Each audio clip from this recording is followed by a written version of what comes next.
Hi friends, welcome back to my channel. ఈరోజు మీకు ఈ సీరియల్లో ఏం జరిగిందో తెలుసుకోవాలి అనుకుంటున్నారా? అయితే వెంటనే మనం సీరియల్లోకి వెళ్ళిపోదాం. ఇక పోలీసులు అయితే కళ్యాణ్ని తీసుకుని అక్కడి నుంచి వెళ్ళిపోతారు. కళ్యాణ్ని తీసుకుని వెళ్ళడం ప్రకాశం అస్సలు తట్టుకోలేడు. ఇక ప్రకాశం అయితే ధాన్యలక్ష్మితో, నువ్వు కూడా వెళ్ళి నా మీద కేసులు పెట్టు, నేను నిన్ను పట్టించుకోవట్లేదని, అసలు నిన్ను మర్చిపోతున్నానని పెట్టవే, వెళ్ళు వెళ్ళు అని చెప్పి ఇక ప్రకాశం ధాన్యలక్ష్మి మీద గట్టిగా అరుస్తాడు. ధాన్యలక్ష్మి, ఏంటండి, నేనేం చేశానండి, నన్నెందుకు అలా మాట్లాడుతున్నారు అని అంటుంటే, పెట్టుకున్నావుగా ముద్దుల కోడల్ని నెత్తి మీద, చూడిప్పుడు దుగ్గిరాల ఇంటి పరువుని పోలీస్ స్టేషన్కి ఈడ్చేసింది అని అనడంతో ఇక కావ్య అలాగే రాజ్ ఇద్దరు కూడా అనామిక, నువ్వు చేస్తుంది చాలా పెద్ద తప్పు, ఏదైనా ఉంటే కూర్చుని మాట్లాడుకోవాలి కానీ ఇలా పోలీస్ స్టేషన్ దాకా వెళ్ళి భర్తని అరెస్ట్ చేపిస్తున్న దాన్ని నిన్నే చూస్తున్నాను, నువ్వు చేస్తుంది చాలా పెద్ద తప్పు అని అంటుంటే ఇక రాజైతే కళావతి తనతో మాట్లాడిన ప్రయోజనం లేదని అర్థమవుతుంది, రా వెళ్దాం అని చెప్పి ఇక కావ్యని తీసుకొని అక్కడి నుంచి పోలీస్ స్టేషన్కి అయితే వెళ్తాడు. ఇంకా ఇక్కడ చూస్తే అపర్ణదేవి అయితే, ధాన్యలక్ష్మి, నీ కోడలు ఏదో గొప్ప పని చేసినట్టు తెగ ఫీల్ అయిపోయేదానివిగా, చూసావుగా, దుగ్గిరాల వారింటి పరువుని పోలీస్ స్టేషన్ దాకా తీసుకెళ్ళిపోయింది, ఈ ఇంటి వారసుని ఊసలు లెక్కెట్టేలా చేసింది, అసలు ఇదేనా నీ కోడలికి నువ్వు నేర్పించే పద్ధతి అని అంటుంటే ఇక ధాన్యలక్ష్మి అయితే అనామిక, నువ్వు చేస్తుంది చాలా పెద్ద తప్పమ్మా, నిన్ను కళ్యాణ్ పట్టించుకొని పరిస్థితుల్లో వాడికి ఎలా చెప్పాలో అలా నేను చెప్పేదాన్ని కదా, ఎందుకు ఇలా తొందరపాటు నిర్ణయం తీసుకున్నావు, చూడిప్పుడు నీ భర్తని పోలీస్ స్టేషన్లో పెట్టారు, అది నీకు సంతోషంగా ఉందా అని అంటుంటే అప్పుడే అక్కడికి కనకం కూడా ఎంటర్ అవుతుంది. అమ్మ ధాన్యలక్ష్మి గారు, ఒక్క కళ్యాణ్ బాబునే కాదు, కళ్యాణ్ బాబుతో పాటు అప్పుని కూడా అరెస్ట్ చేపించింది నీ ముద్దుల కోడలు అని చెప్పడంతో ఇంకా వెంటనే స్వప్న, అమ్మా ఏం మాట్లాడుతున్నావు, అప్పుని అరెస్ట్ చేశారా అని అడగడంతో అవును, ఈ మహాతల్లి అప్పుని అరెస్ట్ చేపించింది, అది కూడా ఎట్లాంటి కేసు పెట్టి అరెస్ట్ చేపించిందంటే తిన భర్తకి మన అప్పుకి ఏదో అక్రమ సంబంధం ఉందని, అలాగే ఆ సంబంధంతో ఈ మహాతల్లిని తన భర్త పట్టించుకోవట్లేదని ఛీ, నా నోటితో నేను చెప్పలేకపోతున్నాను, ఒక పెళ్ళి కాని ఆడపిల్ల మీద ఇలాగైనా కేసులు పెట్టేది, ఇదేనా అండి మీ కోడలి సంస్కారం అని చెప్పి ఇక కనకమైతే అనామికకి అలాగే ధాన్యలక్ష్మికి చాలా గట్టిగానే నిలదీస్తుంటుంది. అదంతా చూసిన అపర్ణ, ధాన్యలక్ష్మి, ఏం జరుగుతుంది ఇక్కడ, అసలు ఇంత జరుగుతున్నా సరే నువ్వు అలా నిమ్మకు నేరెత్తినట్టుగా అంత నిదానంగా ఉంటావేంటి, అసలు ఇంత దాకా రావడానికి కారణం ఎవరు, ఇదిగో ఈ అనామిక కదూ, అసలు నువ్వు ఏమనుకుంటున్నావు మా కుటుంబం గురించి, అలాగే మా కళ్యాణ్ గురించి ఏం ఆలోచిస్తున్నావు, ఎందుకు ఇంత పెద్ద తప్పు చేశావు అని అంటుంటే, చూడండి, మీ కుటుంబం గురించి మీ గొడవల గురించి నేను మాట్లాడడానికి రాలేదు, నా కూతురు మీద ఈ అనామిక పెట్టిన కేసుల్ని విత్డ్రా చేసుకుంటుందా లేదా అని అడగడంతో, చేసుకోనంటే చేసుకోను, నీ కూతురు వల్ల కళ్యాణ్ అసలు నా మొహం చూడ్డానికి కూడా ఇష్టపడట్లేదు, నా మాట వింటుంటేనే అసహ్యంతో అక్కడి నుంచి లేచి వెళ్ళిపోతున్నాడు, దాన్నంతటికీ కారణం ఎవరు, నీ కూతురు అప్పునే, అందుకే తన మీద కేసు పెట్టాను అని చెప్పడంతో, చూడు, ఓ విర్రవిగిపోతున్నావు, నిజంగా నా కూతురు కళ్యాణ్ని ప్రేమించింది కాబట్టే కళ్యాణ్ సంతోషం కోసం తనతో ఇంకా స్నేహం అనే మాటతో మాట్లాడుతుంది, అదే అప్పు స్థానంలో ఇంకెవ్వరైనా ఉంటే ఖచ్చితంగా కళ్యాణ్ పాటికి ఎగరేసుకుపోయేది అని మాట్లాడడంతో, నాకు తెలుసు కదా, అలా ఎగరేసుకుపోవడానికే కళ్యాణ్ని తన చుట్టూ తిప్పుకుంటుంది, పెళ్ళైన వాడని కూడా చూడకుండా సిగ్గు లేకుండా చెట్ట పట్టాలేసుకొని విచ్చలవిడిగా తిరుగుతుంటే చూస్తూ ఊరుకుంటాననుకుంటున్నారా, అస్సలు ఊరుకోను, అందుకే కేసు పెట్టాను అని అనడంతో ఇంతలో స్వప్న, ఏంటే ఊరుకుంటుంటే తెగ రెచ్చిపోతున్నావు. మాట్లాడితే కేసు పెట్టా అంటున్నావు. ఇప్పుడే వెళ్ళి నేను కూడా నీ మీద కేసు వేస్తాను. నా చెల్లెల్ని నిర్దాక్షిణ్యంగా తప్పుడు కేసుల్లో ఇరికిచ్చావని నీ మీద పై ఆఫీసర్కి కంప్లైంట్ ఇస్తాను. అప్పుడేం చేస్తావు అని చెప్పి స్వప్న మాట్లాడుతుంటే ఇక అపర్ణ అయితే ఆపండి ఆపండి, ఏంటి గోల, అసలు ఏం జరుగుతుంది ఇక్కడ? మీరు మనుషులన్న సంగతి మర్చిపోయినట్టున్నారు. ఛీ, మీలాంటి వాళ్ళతో కలిసి ఉంటున్నానని నా మీద నాకే చిరాకు వస్తుంది. ఇప్పటికే ఇంట్లో ఉన్న గొడవలు సమస్యలు సరిపోనట్టు ఈ అనామిక కొత్త సమస్యని తీసుకొచ్చి మా నెత్తిన వేసింది అని చెప్పి ఇక అపర్ణ అయితే చాలా కోపంగా మాట్లాడుతుంది. ఇంతలో ఇక కనకమైతే పెద్దావిడ దగ్గరికి వెళ్ళి, పిన్ని గారు, ఇంట్లో ఏం జరుగుతుందో అంతా మీరు చూస్తూనే ఉన్నారు.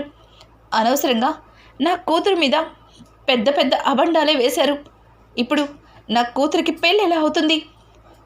అదంతా కాదు, ముందు నా కూతుర్ని పోలీస్ స్టేషన్ నుంచి విడిపిస్తారా లేదా? మీరు కూడా మాట్లాడలేని పొజిషన్లో ఉన్నారని నాకు అర్థమైంది. చూడండి, నా కూతుర్ని తిరిగి మళ్ళీ స్టేషన్ నుంచి రప్పించే వరకు ఈ ఇంట్లోనే, ఈ ఇంటికి మధ్యలో కూర్చుని నిరాహార దీక్ష చేస్తాను అని చెప్పి ఇక కనకమైతే ఇంటి మధ్యలో కూర్చుని ఒక నిరాహార దీక్ష చేసినట్టుగా అలానే కూర్చుని ఉంటుంది. ఇక ఇక్కడ చూస్తే కళ్యాణ్ అలాగే రాజ్ లాయర్ దగ్గర నుంచి వాళ్ళిద్దరికీ బెయిల్ పేపర్స్ని తీసుకొస్తారు. ఇక ఇన్స్పెక్టర్ దగ్గరికి వెళ్ళి, ఇన్స్పెక్టర్, వాళ్ళిద్దరి మీద వేసిన కేసులకి ఇదిగోండి బెయిల్ పేపర్స్, వాళ్ళిద్దరిని ఇప్పుడే ఇడిపించండి అని చెప్పడంతో, సార్, వాళ్ళిద్దరి మీద పెట్టిన కేసులకి బెయిల్ పనికిరాదు సార్. మీకు ఆ విషయం తెలియందేమీ కాదు. తను గృహహింస చట్టం కింద కేసు పెట్టింది. ఇప్పుడు ఈ కేసు కోర్టుకి వెళ్ళవలసిందే అని మాట్లాడడంతో ఇంకా కావ్య అయితే, ఏం మాట్లాడుతున్నారు ఇన్స్పెక్టర్? వాళ్ళిద్దరికీ బెయిల్ తీసుకొచ్చాం. వాళ్ళు ఎవరో మీకు తెలియంది కాదు. దుగ్గిరాల వారింటి వాళ్ళు కోర్టుకి రావడమా? అసలు మీరేం మాట్లాడుతున్నారు అని అంటుంటే, మేడం, అదే దుగ్గిరాల వారింటి కోడలే కేసు పెట్టింది. ఆవిడ పెట్టిన కేసులు చాలా బలంగా ఉన్నాయి. వాళ్ళు పెట్టిన కేసుల వల్ల వీళ్ళిద్దరినీ విడిచిపెట్టేదే లేదు.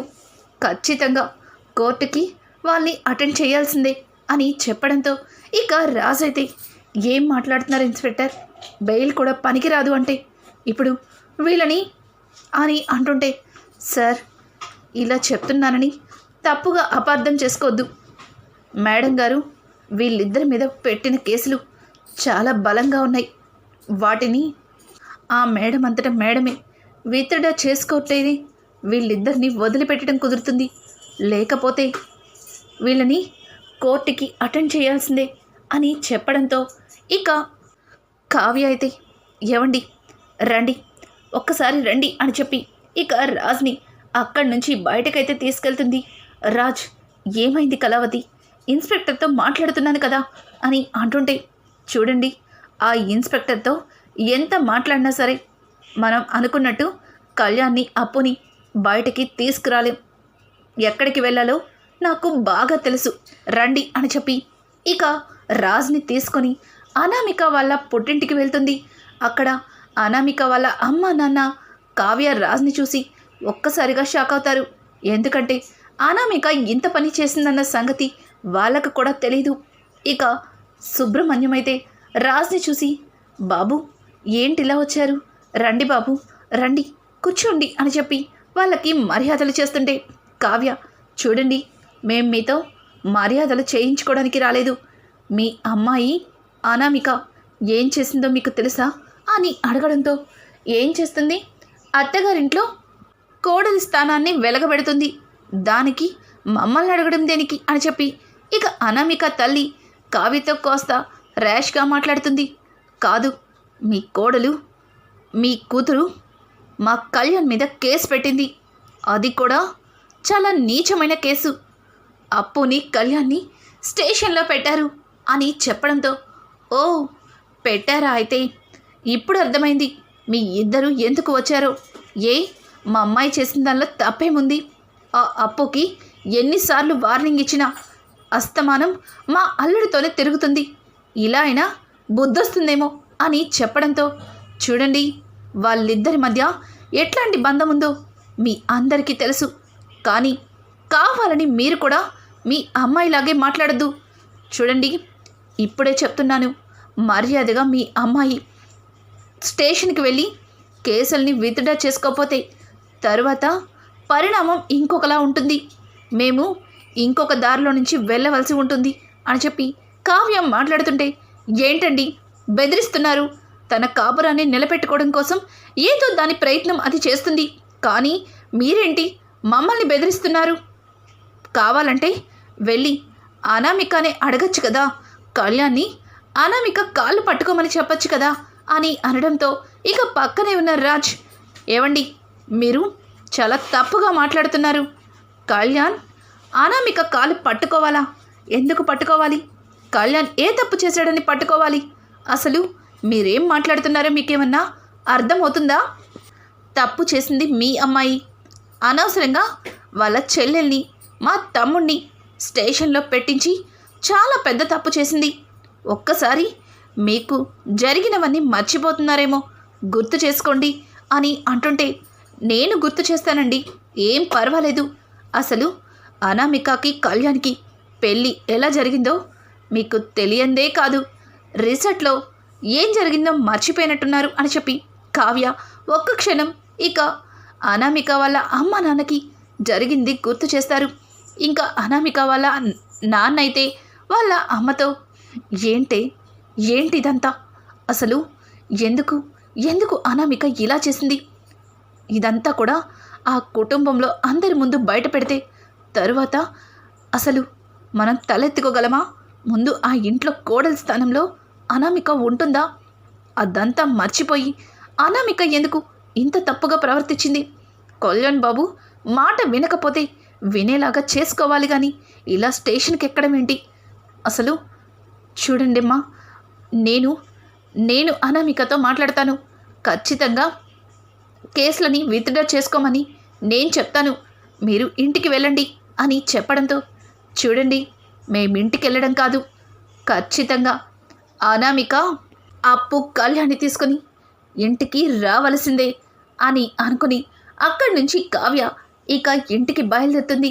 రాజైతే ఏంటి ఒక్కసారిగా పూనకం వచ్చిన అమ్మవారిలాగా అలా ఊగిపోయావు? ఇప్పుడు నిజంగానే వాళ్ళు అనామికని ఒప్పిస్తారా? ఇంటి దగ్గర మనం అంతలా నచ్చ చెప్తేనే అనామిక ఒప్పుకోలేదు, నువ్వు అనుకున్నది వర్కౌట్ అవుతుందా అని అంటుంటే చూడండి ఎవరు ఎట్లాంటి వారో నాకు బాగా తెలుసు. ఎక్కడ ఖచ్చితంగా కళ్యాణ్ అప్పు ఇద్దరు కూడా వస్తారు. అనామికనే వెళ్ళి కేసు విత్డ్రా చేసి మరి వాళ్ళని తీసుకొస్తుంది, చూస్తూ ఉండండి అని చెప్పి ఇక కావ్య అయితే రాజ్తో అంటుంది.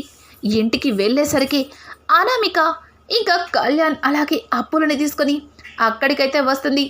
ఒక్కసారిగా అనామికనే తనంతట తాను వాళ్ళిద్దరిని తేవడం చూసి ఇంట్లో అందరూ కూడా ఆశ్చర్యపోతారు. అసలు అనామిక ఇంతలా భయపడ్డానికి కారణమేంటో తెలుసుకోవాలని రుద్రాణి అనుకుంటుంది. రానున్న ఎపిసోడ్స్ మరింత ఇంట్రెస్టింగ్గా మారిపోతున్నాయి. ఈ వీడియో మీకు నచ్చినట్టయితే లైక్ చేసి సబ్స్క్రైబ్ చేసుకోవడం మాత్రం మర్చిపోకండి. Thanks for watching. Hi friends, welcome back to my channel. ఈరోజు మీకు ఈ సీరియల్లో ఏం జరిగిందో తెలుసుకోవాలి అనుకుంటున్నారా? అయితే వెంటనే మనం